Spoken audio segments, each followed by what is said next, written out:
하나님 말씀 마태복음 24장 1절에서 14절까지의 말씀입니다. 마태복음 24장 1절에서 14절까지의 말씀, 우리 한 목소리로 같이 읽겠습니다. 시작. 예수께서 성전에서 나와서 가실 때에 제자들이 성전 건물들을 가리켜 보이려고 나오니 대답하여 이르시되 너희가 이 모든 것을 보지 못하느냐? 내가 진실로 너희에게 이르노니 돌 하나도 돌 위에 남지 않고 다 무너뜨려지리라. 예수께서 감람산 위에 앉으셨을 때에 제자들이 조용히 와서 이르되 우리에게 이르소서 어느 때에 이런 일이 있겠사오며 또 주의 임하심과 세상 끝에는 무슨 징조가 있사오리까? 예수께서 대답하여 이르시되 너희가 사람의 미혹을 받지 않도록 주의하라. 많은 사람이 내 이름으로 와서 이르되 나는 그리스도라 하여 많은 사람을 미혹하리라. 난리와 난리 소문을 듣겠으나 너희는 삼가 두려워하지 말라. 이런 일이 있어야 하되 아직 끝은 아니니라.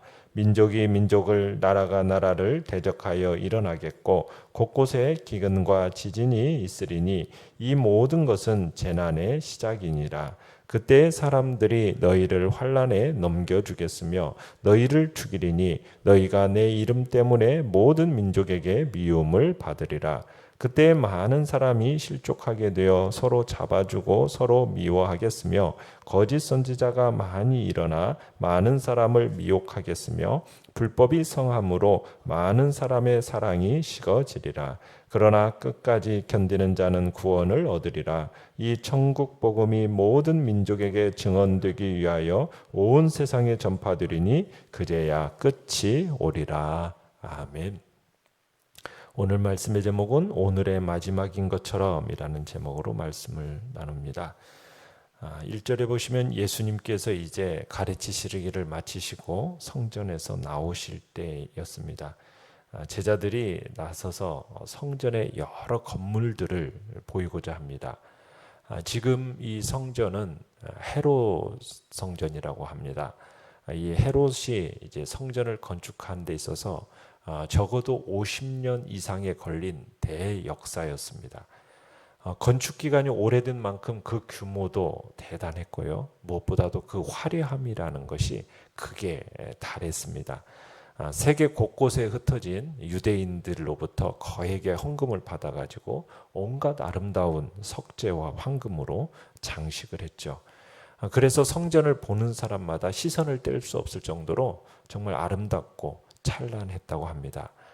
이날에는 제자들이 무슨 생각에서였는지 예수님께 성전의 아름다움을 적극적으로 상기시키고자 했습니다.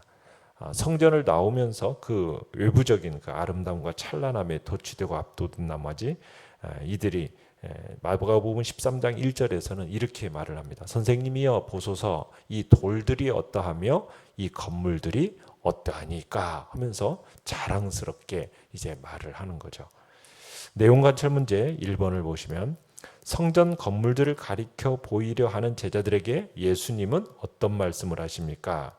자, 2절에 보시면 예수님의 반응은 그들의 어떻게 보면 들뜬 마음에 찬물을 끼얹는 말씀을 하십니다. 너희가 이 모든 것을 보지 못하느냐? 내가 진실로 너희에게 이르노니 돌 하나도 돌 위에 남지 않고 다 무너뜨려지리라.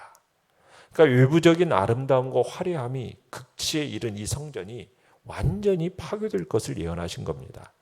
그러니까 성전이 완전히 파괴되어서 그 흔적조차 찾을 수 없을 것이라는 예수님의 말씀인 거죠. 이 말씀에 제자들이 심각해지지 않을 수가 없었습니다. 그래서 제자들은 성전에서 나와서 감람산 한적한 곳에서 이제 주님과 함께 모였을 때 조용히 이제 여쭙습니다. 3절에 보시면 이렇게 여쭙죠. 우리에게 이르소서 어느 때에 이런 일이 있겠사오며 또 주의 임하심과 세상 끝에는 무슨 징조가 있사오리까? 그러니까 제자들의 이 질문에서 우리는 그들이 지금 예수님의 말씀에서의 받은 충격의 정도를 짐작할 수가 있습니다. 그러니까 성전의 제자들은 이 성전 파괴를 주님의 재림과 더불어서 닥칠 세상의 종말같이 중대하고 심각한 일로 받아들였던 거죠. 그래서 예수님께서는 예루살렘과 이 성전의 파괴와 더불어 시작될 이제 마지막 시대의 징조에 대해서 이제 밝히 말씀을 하십니다. 내용 관찰 문제 2번입니다. 주님의 재림과 종말에 대해 무슨 징조가 있으며 이런 일이 언제 일어날 것이라고 예수님은 말씀하십니까? 먼저 4절에 보면은 무슨 일이 있냐면 미혹을 받지 않도록 주의하라 할 때 말세의 가장 중요한 특징 중에 하나는 뭐냐면 거짓과 미혹이라고 밝히십니다. 거짓과 미혹. 그러니까 이 미혹이라는 것은 그냥 일반적인 차원에서 서로 거짓으로 속이고 미혹한다 이런 뜻이 아니라 5절에 보시면은 그리스도라는 특정 인물에 대해서 거짓으로 속이는 일이 끊임없이 나타날 것이라는 의미입니다. 그러니까 그리스도의 이름으로 와가지고 내가 그리스도다 이런 속이는 말 그러면서 일이 일어나는데 이 말은 뭐 그대로 내가 진짜 예수다 이렇게 주장하는 어떤 극단적인 이단이나 사이비 종교만을 뜻하는 것은 아닙니다. 그리스도와 그의 복음을 왜곡시키는 각가지 형태의 이단도 함께 등장하겠지만 그 이외에도 스스로 자신이 인류의 구원자라고 자처하는 인물도 나타나고 사상, 또 이념, 철학, 종교 이런 것들이 출현하게 될 거라는 것을 의미하는 것입니다. 자, 마지막 시대에는 거짓과 미혹 이외에도 또 어떤 일이 일어났냐? 6절에서 보면은 난리와 난리 소문을 듣는다. 재난이 많을 거라는 거죠. 마지막 시대는 전쟁의 시대가 할 거라고 합니다. 세상이 온통 전쟁과 싸움이 없는 때가 없을 것이라는 얘기죠. 그러니까 세계 도처에서 전쟁이 일어날 뿐 아니라 일상생활의 영역에서도 우리가 접촉하는 모든 대상과 더불어서 날마다 전쟁을 벌이게 된다는 거죠. 전부 일일이 알랄이 다 흩어져 가지고 저 하나밖에 생각하지 않으니까 만인과 더불어서 막 경쟁하면서 누구든지 살벌하게 다투는 그런 전쟁의 시대. 어떻게 보면은 총칼만 안 들었지 우리가 살아가는 이 사회도 약육강식 적자생존의 전쟁하는 그런 삶이 아닙니까? 그런 시대가 된다는 거예요. 그러면서 7절에서도 보면은 잔혹한 전쟁이 이 민족과 민족 그리고 나라와 나라 사이에서 벌어지리라. 자, 민족과 나라라는 것은 세계를 지탱하는 어떻게 보면 근본 질서 중에 하나인데 이 전쟁으로 이들이 전쟁으로 서로 끊임없이 서로 대적하게 된다는 말씀이에요. 그러니까 어떻게 보면 공생이나 상생의 질서가 되지 못하고 상대방을 죽이고 망하게 되는 왜곡된 질서가 될 거라는 얘기입니다. 그러니까 전쟁과 더불어서 또 뭐가 일어납니까? 곳곳에 기근과 지진이 있으리라 말씀하십니다. 그러니까 우리의 삶을 지탱하는 근본 질서들이 총체적으로 흔들리고 붕괴될 거라는 거예요.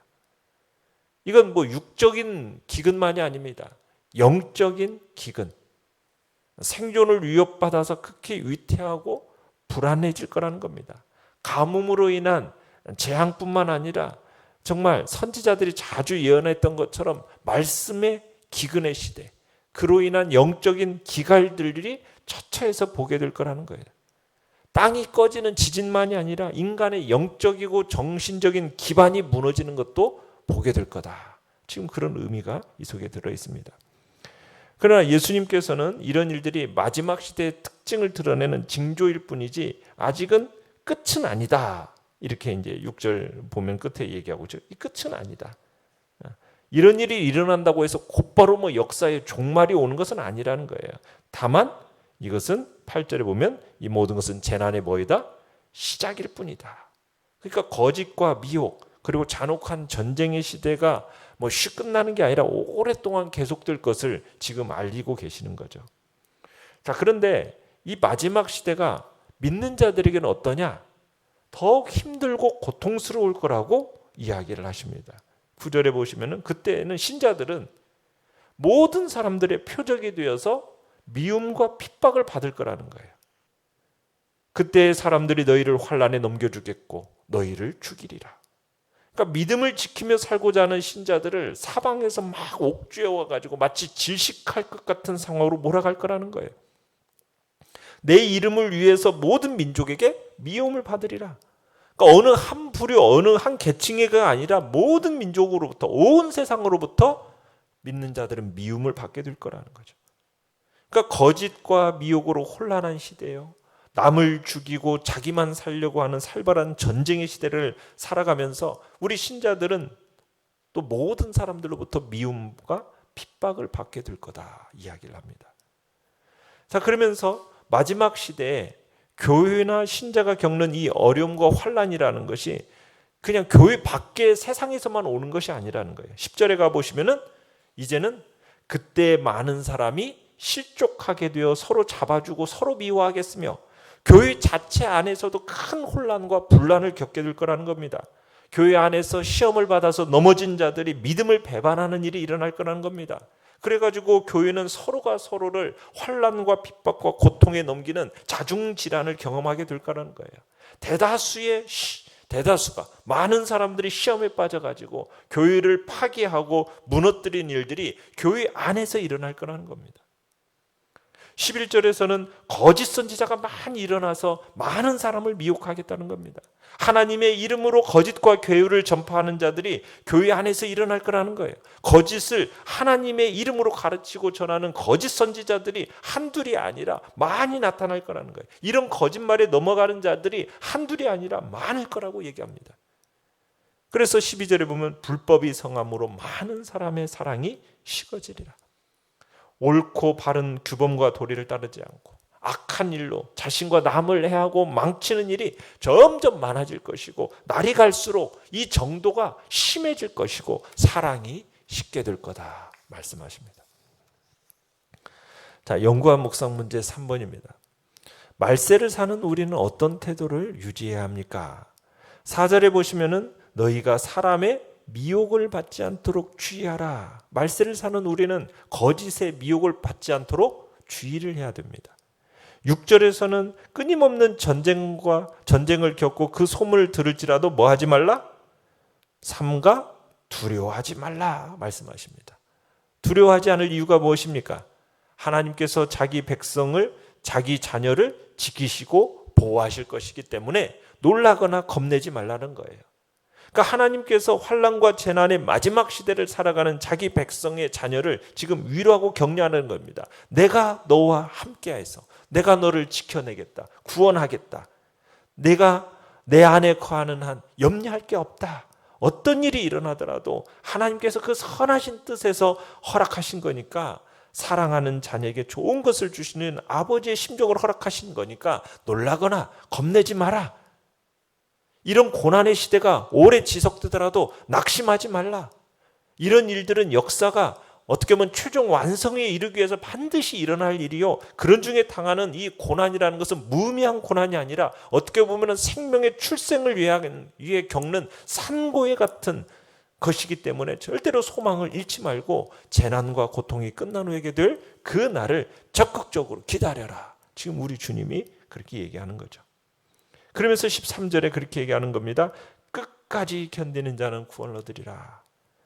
끝까지 그를 믿고 따른 자들에게 있어서 참으로 주님이 약속하신 것은 평안과 안락한 삶을 약속한 건 아니에요. 오히려 세상 사람들로부터 더한 어려움을 겪게 될 건데 세상으로부터 미움과 핍박과 표적이 될 건데 그렇게 힘겹게 살아가는 신자들을 향해서 뭐라고요? 끝까지 인내하라는 거예요. 그리하면 구원을 얻으리라. 이 말씀은 단순히 우리가 이런 어려움을 견뎌내야 구원받는다 이런 뜻은 아닙니다. 고난이라는 것이 신자에게 무의미하지 않을 거라는 거예요. 하나님의 거룩한 뜻을 이루어가는 과정이 바로 고난이고 이 고난이 결국 우리 신자들에게 유익이 될 거라는 것을 알리고자 끝까지 견뎌내라고 그리고 인내할 것을 말씀하시는 겁니다. 그리고는 14절에 이 천국 복음이 모든 민족에게 증언되기 위하여 온 세상에 전파되리니 그제야 끝이 오리라.